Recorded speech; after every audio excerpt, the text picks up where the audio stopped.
బాగా పొద్దుపోయాక భార్యాభర్తలిద్దరూ మొబైల్లో ఇలా మాట్లాడుకుంటున్నారు. భార్య: ఎక్కడ ఉన్నారండి? ఎందుకు టెన్షన్‌గా మాట్లాడుతున్నారు? భర్త: నేను కారులో ఉన్నా.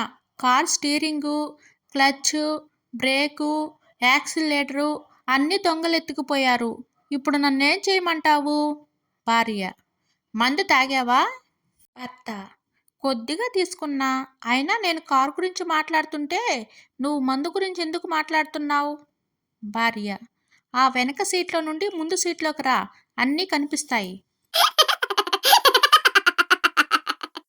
అప్పారావు: ఏరా రాము, ఒళ్ళంతా పచ్చబొట్లు ఏమిటి?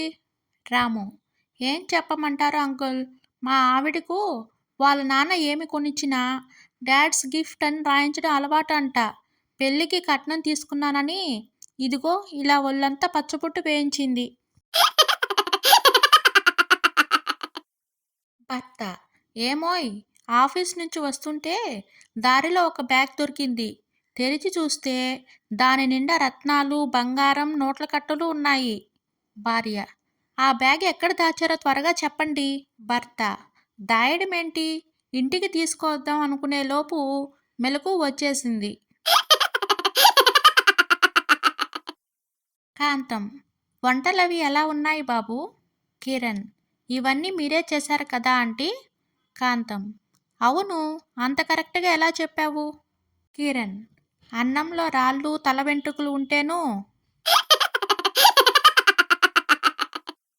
నదిలో ఈతకు దిగుతూ అక్కడున్న అమ్మాయిల్ని ఈ నదిలో స్వరచాపలు లేవు కదా అని అడిగాడు కుమార్. లేవని ముక్తాకంఠంతో చెప్పారు అమ్మాయిలంతా. సంతోషంగా ఈత కొడుతూ చాలా దూరం వెళ్ళిన తర్వాత అనుమానం వచ్చి, అవును, ఈ నదిలో సొరచాపలు లేవని మీకెలా తెలుసు అని గట్టిగా అరిచాడు. ఏముంది, ముసళ్ళు ఉండే చోట అవి ఉండవు కదా అని గట్టుపై నుంచి తీరిగ్గా చెప్పారు అమ్మాయిలు.